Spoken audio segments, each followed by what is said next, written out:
The soft hum of the private jet filled the cabin as passengers settled into their seats. Polished mahogany panels gleamed under warm overhead lights, and crystal glasses clinked gently as flight attendants prepared for takeoff. The air smelled faintly of leather and lavender-scented hand sanitizer, a luxurious illusion masking the tension simmering beneath the surface. Amara adjusted her oversized sunglasses, tucking a strand of hair behind her ear. She wore jeans and a hoodie, blending in with casual travelers rather than the elite crowd she usually associated with. No one gave her a second glance, exactly how she wanted it. Her quiet confidence hinted at something deeper, though. Beneath her calm exterior lay years of struggle, being underestimated because of her race, dismissed by colleagues who couldn't see past stereotypes, and fighting to rise through industries that weren't built for people like her. She thought back to her childhood, the first time she realized the world saw her differently. A teacher had told her natural hair was unprofessional during career day, even though she'd spent hours styling it. Later, early in her career, a co-worker took credit for her ideas in a boardroom meeting, leaving her voiceless while others nodded along. Each memory stung, but they also fueled her drive to succeed. Mara wasn't just surviving, she was thriving. And yet, here she was again, bracing herself for judgment based on appearances. Claire Bennett approached Amara's row with practiced professionalism, balancing a tray of champagne flutes.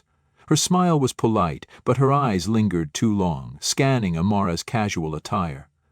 Claire frowned slightly before speaking. "Excuse me, ma'am," Claire said, her tone clipped. "I need to verify your ticket. This is first class." Amara looked up, meeting Claire's gaze without flinching. "Of course," she replied smoothly, pulling out her boarding pass. "Here you go." Claire examined the ticket, her lips tightening. "This says first class, but—" She hesitated, glancing at Amara's hoodie. "Are you sure this is yours? There might have been a mix-up at check-in." Amara felt a familiar knot form in her stomach. She forced a small smile. "It's mine, I assure you." Claire didn't budge. "Well, someone reported seeing you board from economy. We'll need to sort this out before we depart." Amara's jaw tightened. "I'm seated exactly where I'm supposed to be. If there's an issue, perhaps you should speak to the pilot."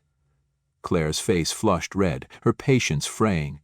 "Don't make this difficult. Just move to another seat, please." "No," Amara said firmly, her voice steady despite the anger bubbling inside her. "I'm not moving." Claire stared at her, disbelief turning to fury. Without warning, her hand shot out, slapping Amara across the face.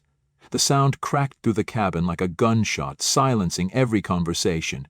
Gasps rippled through the rows as passengers turned to watch, wide-eyed.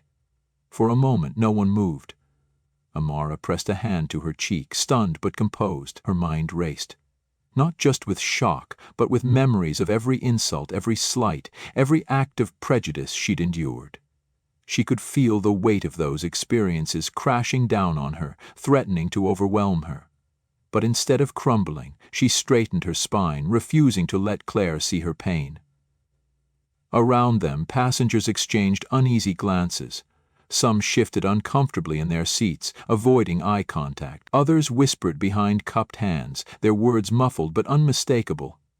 "Did you see that? She shouldn't have hit her. But maybe she deserved it." Their silence spoke volumes. It wasn't just Claire's actions. It was the complicity of everyone else, sitting idly by while injustice unfolded. Inside, Amara wrestled with a storm of emotions. She thought about the countless times she'd swallowed her pride, biting her tongue to keep the peace. She remembered the nights spent crying in frustration after meetings where her contributions were ignored. She recalled the exhaustion of constantly proving herself, only to be met with skepticism or disdain. But this time felt different. This slap wasn't just an isolated incident. It was a culmination of everything she'd ever faced. It was systemic racism personified, wrapped up in one violent act. And as much as it hurt, it also ignited something within her, a fierce determination to reclaim her dignity and demand accountability. "You don't get to treat me like this," Amara said finally, her voice low but unwavering. "Not anymore." Her words hung in the air, sharp and resolute. For the first time since boarding the plane, she felt truly seen. Not as a billionaire, not as a passenger, but as a woman who refused to stay silent in the face of injustice. Amara sat frozen in her seat, the sting of the slap still lingering on her cheek.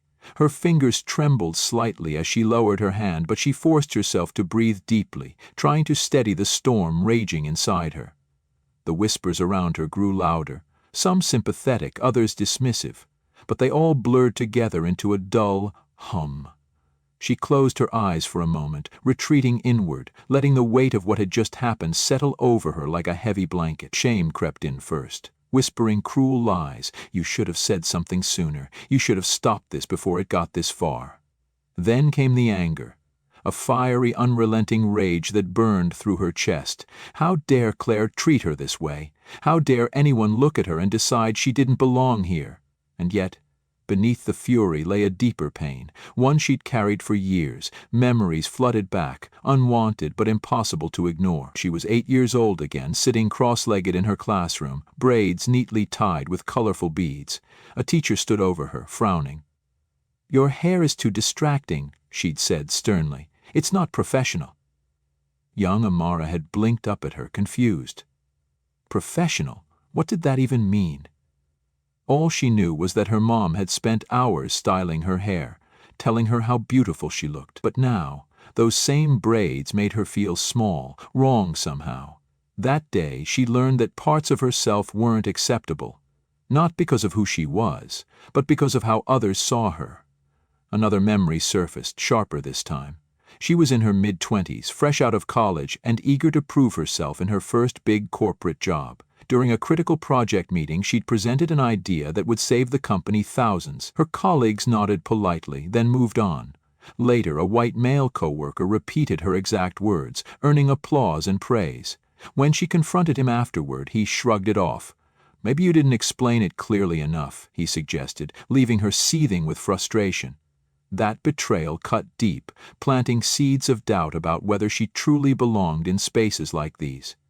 The memories faded slowly, replaced by the present reality of the plane cabin. Amara clenched her fists, grounding herself. These experiences had shaped her, yes, but they hadn't broken her. If anything, they'd made her stronger, more determined to succeed despite the odds stacked against her. Still, the slap brought everything rushing back, forcing her to confront emotions she'd worked so hard to bury. Around her, passengers continued to murmur. Some defended Claire, their voices tinged with irritation. "Well, didn't she just move seats?" one man muttered to his companion. "It's not worth causing a scene." Others whispered support for Amara, though their words were hesitant, unsure. "That poor woman," a woman nearby murmured. "No one deserves to be treated like that." These divided reactions gnawed at Amara. They revealed so much.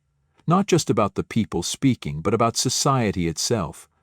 How easy it was for some to side with power, to rationalize injustice rather than challenge it. How quick they were to blame the victim, to insist that staying silent was better than rocking the boat. It wasn't just Claire's prejudice she was fighting, it was a system that allowed such behavior to thrive unchecked. Claire, meanwhile, paced near the front of the cabin, visibly agitated. She pulled another flight attendant aside, her voice low but urgent. "I don't understand why everyone's making such a fuss," she hissed. "She was rude to me at first. I was just doing my job." The other attendant shifted uncomfortably. "Are you sure about that? From what I heard, she had a valid ticket. Maybe you jumped the gun."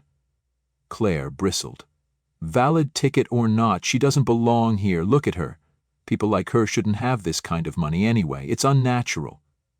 Her words hung in the air, ugly and revealing.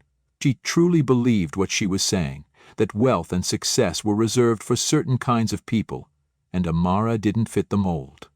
To Claire, Amara's presence was an affront to the status quo, a disruption of the order she clung to so desperately. Marcus watched silently from his seat, observing every interaction. He noticed the tension radiating from Amara, the quiet strength she exuded even in the face of humiliation. Slowly he rose and approached her, careful not to startle her. "Excuse me," he said softly, keeping his voice low. "I just wanted to say, I'm sorry that happened to you. No one should have to deal with that." Amara glanced up at him, surprised by his sincerity. For a moment she considered brushing him off, retreating further into herself. But there was something genuine in his expression, something that reminded her she wasn't alone. "Thank you," she replied simply, her voice barely above a whisper. Marcus nodded, sensing she needed space. "If there's anything I can do, let me know. We're in this together." His words lingered in her mind, offering a flicker of hope amidst the chaos.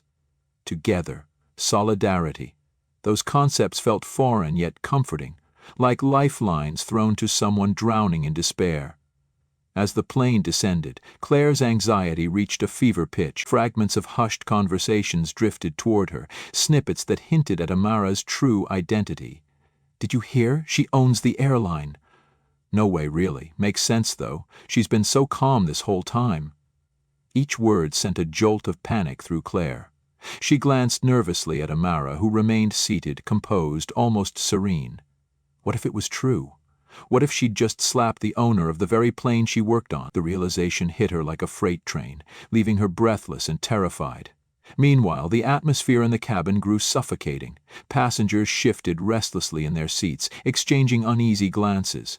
Some stared openly at Amara, curiosity mixing with guilt. Others avoided looking at her altogether, pretending to focus on books or phones. The anticipation crackled like static electricity, filling the confined space with unbearable tension. Everyone knew something monumental was about to happen. They just didn't know what. Amara, however, remained calm. She reached into her bag and pulled out her phone, dialing a number with practiced ease. When the pilot answered, she spoke clearly, her tone authoritative yet measured. "This is Amara Johnson," she said. "I own this airline, and we need to address an issue when we land. Please ensure security is ready to meet us upon arrival." Her words sent a ripple of shock through the cabin. Nearby passengers exchanged wide-eyed looks, their suspicions confirmed. Claire froze mid-step, her face pale. Amara ended the call and leaned back in her seat, exhaling slowly. For the first time since boarding the plane, she felt in control. Whatever happened next, she would face it head-on. With resilience, authenticity, and the unwavering belief that change begins when we refuse to stay silent. The plane touched down with a gentle thud, jolting passengers back to reality. The hum of engines faded as the aircraft came to a stop, and moments later the sound of footsteps echoed through the cabin. Airport security entered, their presence immediately heightening the tension in the air. Passengers exchanged nervous glances, unsure of what was about to unfold. Claire straightened her posture, smoothing her uniform as if trying to project authority. She stepped forward confidently, ready to explain her side of the story. "This is unacceptable," Claire began, addressing the lead officer. "I was simply doing my job. This passenger—" She gestured toward Amara, who remained seated, calm and composed. "Refused to comply with basic instructions. I had no choice but to act." Amara listened silently, her expression unreadable behind oversized sunglasses. Around her, whispers rippled through the cabin. Some passengers nodded along with Claire's explanation, while others shifted uncomfortably, sensing something wasn't quite right. The security team glanced between Claire and Amara, clearly uncertain how to proceed. Then, without hesitation, Amara stood up. She removed her sunglasses, revealing piercing eyes that seemed to see straight through everyone in the room. For a moment there was complete silence. All eyes were on her now. "I think you should know who I am before we continue," Amara said, her voice steady and commanding. "My name is Amara Johnson, and I own this airline." Gasps spread like wildfire throughout the cabin. Passengers stared at her in disbelief, some leaning forward for a better look.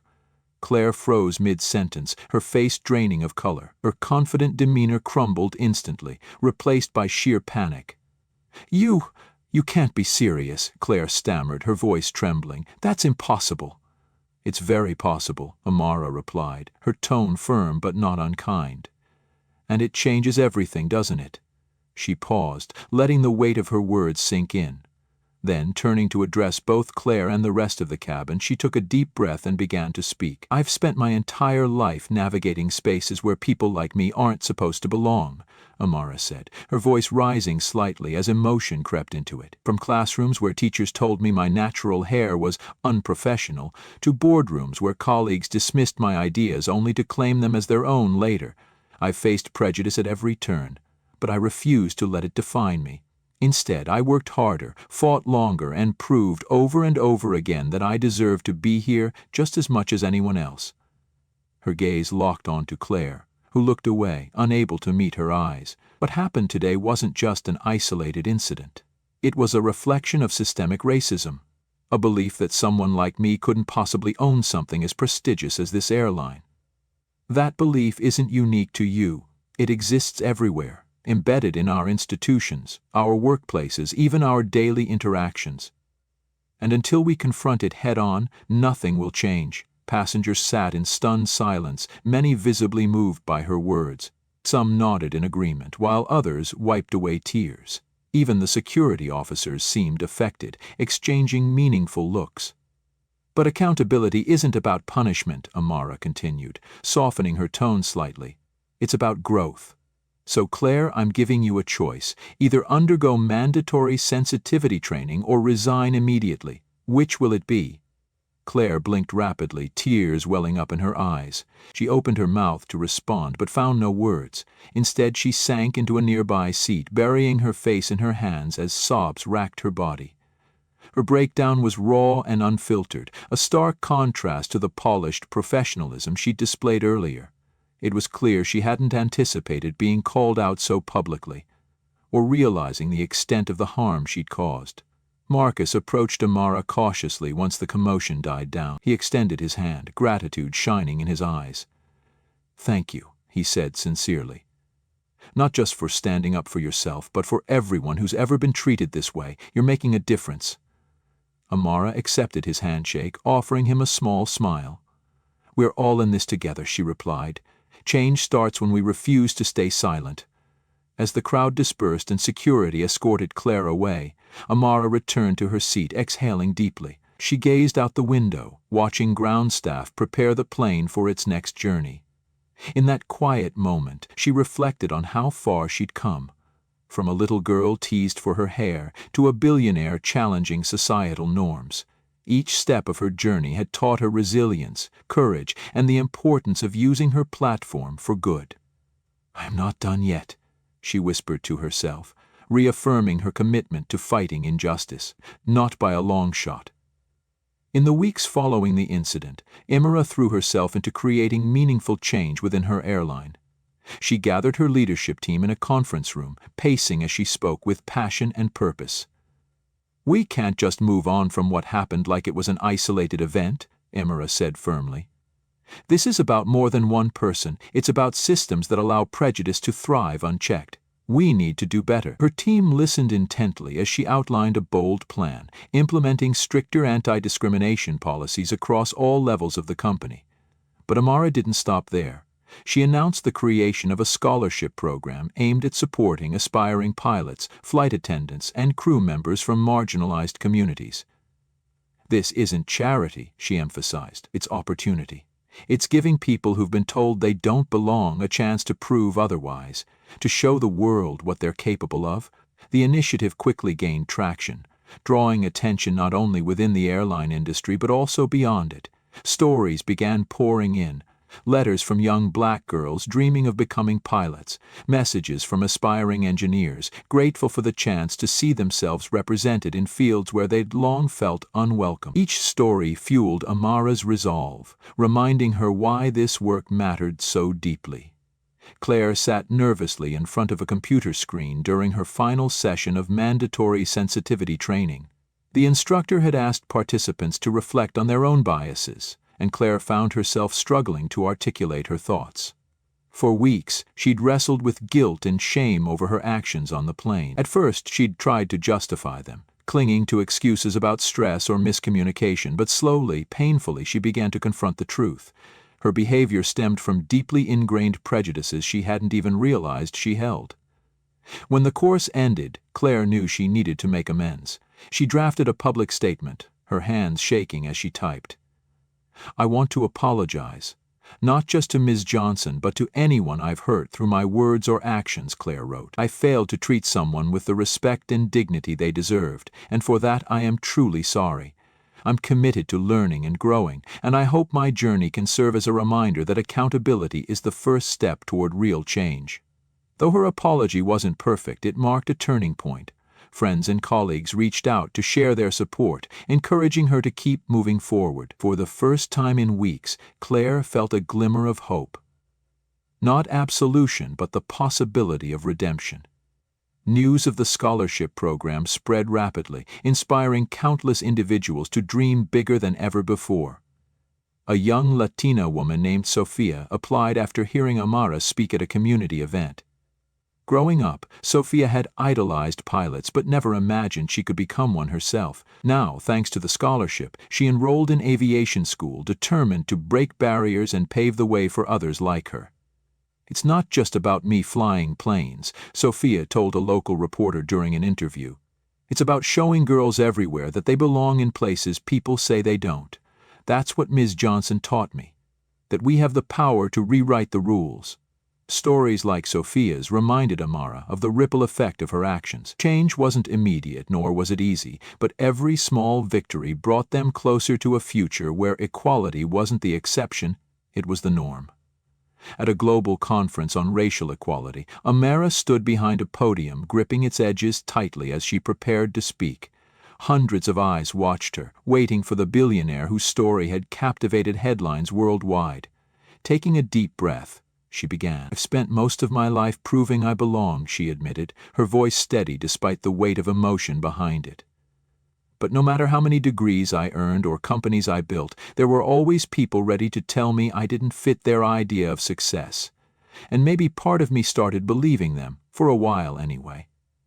She paused, scanning the crowd. What kept me going wasn't just ambition. It was resilience. It was remembering that my worth isn't defined by someone else's opinion of me. And now, standing here today, I realize something else. None of us are alone in this fight. Every act of courage inspires another.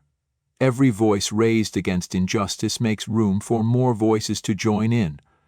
By the end of her speech, the audience erupted into applause, many rising to their feet. Tears streamed down faces as attendees embraced one another, united by a shared sense of purpose. Amara stepped back from the podium, humbled yet invigorated by the response. Amara's speech resonated far beyond the walls of the conference hall. Social media lit up with hashtags like "Refuse to Stay Silent" and "Change Start the Youth," sparking conversations about racism and inequality around the globe. Educators incorporated her story into lesson plans, teaching students about systemic bias and the importance of advocacy. Companies reevaluated their hiring practices, inspired by her call to action. Even strangers reached out to thank her, sharing their own experiences of overcoming prejudice. One letter stood out, a note from a teenage boy who'd faced bullying for his accent. "Your story made me feel less alone," he wrote. "It reminded me that being different doesn't mean being less. Thank you for showing me I can still chase my dreams." Reading those words, Amara felt a surge of gratitude, not just for the impact she'd made, but for the collective movement taking shape. Change was happening, one courageous act at a time. Months later, Amara boarded another flight operated by her airline. This time, passengers greeted her warmly, some approaching to express admiration for her efforts to combat discrimination. Crew members smiled respectfully, acknowledging her presence without hesitation. As she settled into her seat, a flight attendant handed her a glass of water, saying softly, "Thank you for everything you've done. You've given so many of us hope." Amara nodded, touched by the sincerity in the woman's voice. The atmosphere aboard the plane felt lighter, freer, a testament to the progress made since that fateful day months earlier. Gazing out the window as the plane ascended, Amara reflected on how far she'd come. From moments of doubt and pain to triumphs that inspired millions, her journey had been anything but easy. Yet through it all, she'd learned one undeniable truth. Resilience wasn't about never falling. It was about rising each time, stronger and more determined than before. "Change begins when we refuse to stay silent," she whispered to herself, repeating the words that had guided her through every challenge. They weren't just a mantra. They were a promise, both to herself and to the world. And as the horizon stretched endlessly ahead, bathed in golden sunlight, Amara felt a quiet certainty settle over her. The fight wasn't over. But neither was she.